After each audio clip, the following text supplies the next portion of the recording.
ہر حال میں سنیں گے، ہر حال میں مانیں گے۔ اس کو کہتے ہیں اجتماعیت، اور اجتماعیت ہی اللہ کی مدد کا بڑا سبب ہے۔ صحابہ آپس میں مجتمع تھے، ہمارا عملہ مجتمع ہو۔ طریقہ کون سا؟ تجربات کا نہیں۔ مولانا الیاس صاحب رحمۃ اللہ علیہ فرماتے تھے صحابہ کے طریقہ کار پر ہمارا عملہ مجتمع بھی ہو، منشرہ بھی ہو۔ پتہ نہیں سمجھ میں آ رہی کہ نہیں آ رہی؟ ارے سمجھ میں آ رہی؟ کام کرنے والا جو ہے نا عملہ، ہم سب کام کرنے والے ساتھی صحابہ کے طریقے پر، ایک طریقے پر ہم ہوں، الگ الگ نہیں، اور صحابہ کے طریقے کے بارے میں ہمارے دلوں کے اندر انشراح اور یقین ہو۔ اس کو کہتے ہیں صحابہ کے طریقہ کار پر مجتمع بھی ہو، منشرہ بھی ہو۔ صحابہ کا عمل، حضرت مولانا الیاس صاحب رحمۃ اللہ علیہ فرماتے تھے تمہاری محنت میں صحابہ کا جو جو عمل ہے، اگر تم اس طریقے پر ہے، تمہاری محنت کا جو جو طریقہ عمل صحابہ کے طریقے عمل سے میل کھائے گا، بس وہ عمل اللہ کے یہاں قبول ہوتا جائے گا۔ اس لیے سب مل کر یہ طے کرو کہ انشاءاللہ ہمیں انفرادی دعوت بڑھانا ہے۔ ارے دعوت دو گے؟ کون کون دعوت دے گا بولو؟ بیان کے انتظار میں نہیں رہنا۔ انفرادی دعوت کے راستے سے جو اذیتیں آئیں گی، جو ناگواریاں آئیں گی، وہ داعی کی تربیت کا سبب ہوگی۔ دعوت کے ماحول میں دعوت دینا شروع کرو تو بے دینی کے ماحول میں دعوت دینا آسان ہو جائے گا۔ یہاں ماحول میں، اجتماعی ماحول میں یہاں دعوت دیا کرو۔ دو عمل کے درمیان کا موقع صرف ضرورتوں سے فارغ ہونے کے لیے نہیں ہے، لائے ہوئے عملے کو سمجھانے کے لیے ہے۔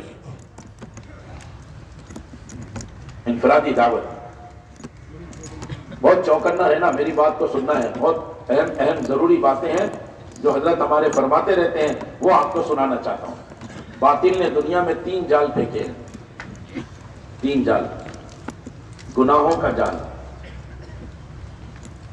لالچ کا جال، خوف کا جال، 3 جال ہے۔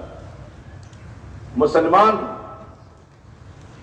حرام اگر استعمال کر رہا ہے، اس کو اس کے نقصان کا اتنا پتہ نہیں ہے جتنا یہ حرام بنانے والوں کو پتہ ہے۔ بات سمجھنے کی کوشش کرنا۔ دشمنوں کو یہ پتہ ہے کہ اگر مسلمان گناہ میں پڑ گیا پھر اللہ کی کوئی مدد اس کے ساتھ نہیں ہوتی، تو گناہوں کا جال پھینکا ہے۔ یہ آج سے نہیں ہے، بہت شروع سے۔ حضرت عبداللہ ابن حذافہ سامی رضی اللہ عنہ جماعت لے کر روم پہنچے، بادشاہ نے قید کر لیا اور ان کو اٹھا کے کمرے میں بند کر دیا۔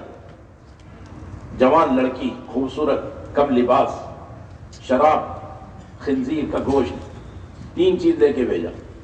بھوک لگے گی، پیاس لگے گی، یہ حرام کھائے گا، منہ کالا کرے گا، اللہ کی مدد ہٹ جائے گی۔ اس کا خیال تو یہ تھا۔ صبح سے شام تک وہ لڑکی نے جان ماری، بہت جھنجا گئی، تھک گئی۔ اگلے دن پھر صبح سے شام تک، تیسرے دن پھر صبح سے شام تک، آ کر بادشاہ کے پاس جھنجلا کر کہہ رہی الی این ارسلتنی الی حجر او خشب، کہاں بھیجا تھا مجھے؟ لکڑی کے پاس یا پتھر کے پاس؟ 3 دن ہو گئے، سارا جسم پیش کیا، ساری ادائیں، ساری آواز پیش کی، لیکن اس جوان نے مجھے ایک نگاہ اٹھا کر نہیں دیکھا۔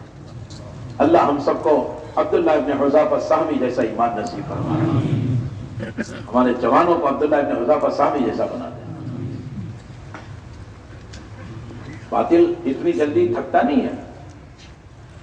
اس نے پھر لالچ کا جال ڈالا۔ اللہ اکبر، لالچ۔ ہمارے بچے بھی گریجویشن کر کے آتے ہیں، ڈاکٹر انجینئر بن کر آتے ہیں، فیکلٹی سے فارغ ہو کر آتے ہیں، اور آتے ہیں اب نوکری مل رہی ہے، کیا کرنا ہے؟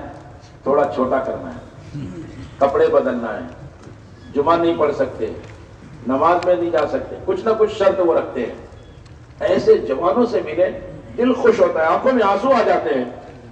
وہ کہنے لگا، مشورہ کر رہا ہے کیا کرنا چاہیے؟ پوچھا ہم لوگوں نے، بتاؤ تمہارا کیا خیال ہے؟ کہا ایسی نوکری کو لات مارتا ہوں، وہاں جیسے 50,000 کی نوکری ہے، کہا 5,000 کی نوکری کر لوں گا، 2,000 کی نوکری کر لوں گا، مگر میں نبی کے طریقے کو نہیں چھوڑوں۔ لالچ نہیں۔ عبداللہ ابن حذافہ سہمی کو کہا آ جاؤ آ جاؤ۔ دیکھو یہ جو میری سلطنت ہے بادشاہ پورے روم کی، میں اس کو آدھا ناپ کر تجھے دے دیتا ہوں، حشم خدم فوج، اور جس خوبصورت لڑکی سے چاہے تو نکاح کر لے، اور آدھی میری سلطنت، اور یہ بھی تیرا ساتھ، پوری طاقت تیرے ساتھ، کوئی تیرے پہ مقابلہ نہیں کر سکے گا۔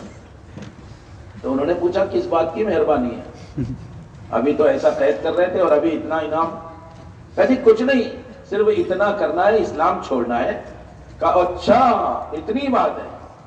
کہا تیری آدھی نہیں پوری سلطنت، اور صرف یہاں کی نہیں عرب ملکوں تک کی سلطنت مجھ کو اکیلے کو دے دی جائے، اور صرف پلک جھپکنے کے برابر اسلام چھوڑ دے، اللہ کی قسم اسلام نہیں چھوڑنے کا۔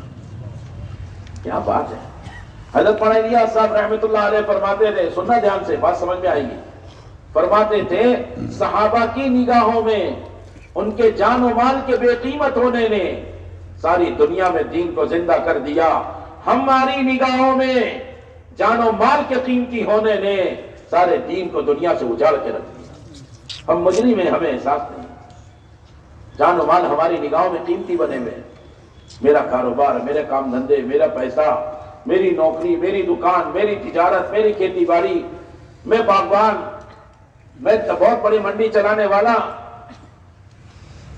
جس آدمی کی نگاہ میں جان و مال کا قیمتی ہو رہا ہے تو یہ سمجھ لو اللہ کی نگاہ میں مجرم بن رہا ہے اور دنیا سے اللہ کا دین اجڑ رہا ہے۔ ان کی نگاہ میں کوئی قیمت نہیں۔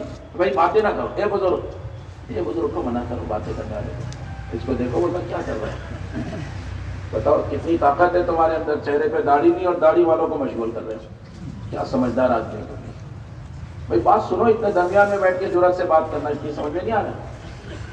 ابھی پوچھا جائے کیا کہا رہا ہے، کہا جا رہا ہے تو آپ نہیں کہہ سکو، کوئی بات نہیں کہہ کے ہٹ جانا چاہیے۔ سنو اس طرح نہیں باتیں کرتے، دوسرے بھی پریشان ہوتے ہیں۔ اللہ ہم سب کے قصور کو معاف فرما دے۔ اللہ اکبر۔ اس محنت کا رخ سمجھنے کی ضرورت ہے۔ تیسرا جال جو ہوتا ہے وہ لالچ کا ہوتا ہے، لالچ خوف کا۔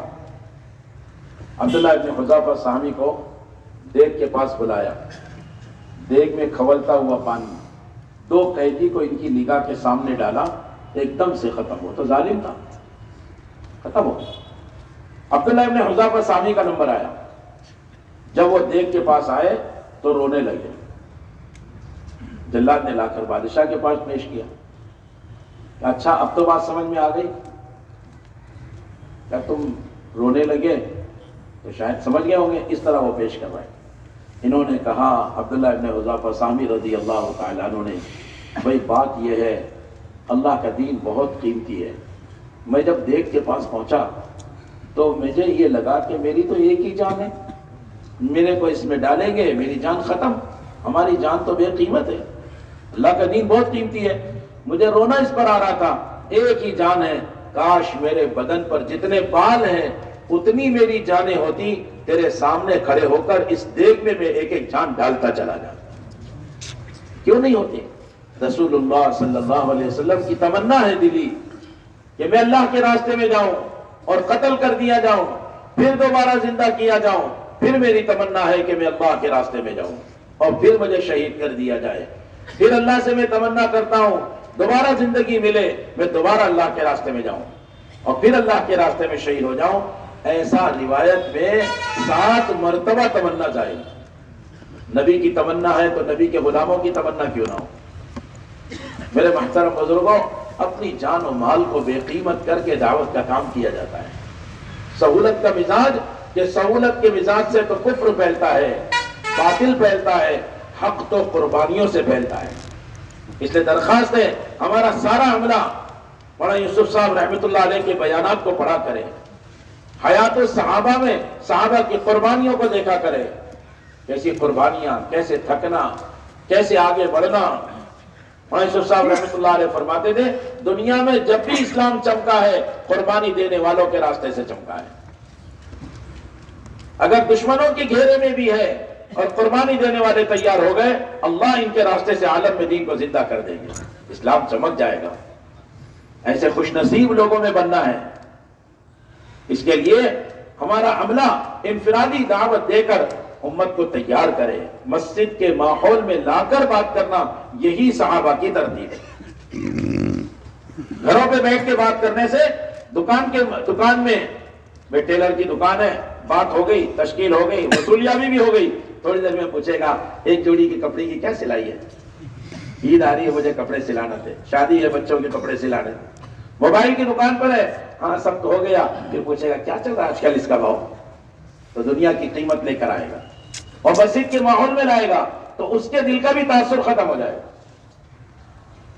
صحابہ مسجد کے ماحول میں لاتے تھے، ایک ایک صحابی کو آپ دیکھو گے کس طرح قربانی کے ساتھ مسجد کے ماحول میں لا رہے ہیں۔ عبداللہ ابن رواحہ، سیدنا معاذ ابن جبل، ابی ابن کعب، سیدنا ابو ہریرہ، امیر المومنین سیدنا عمر رضی اللہ عنہ، ایسے بڑے بڑے صحابہ کا معمول ہے۔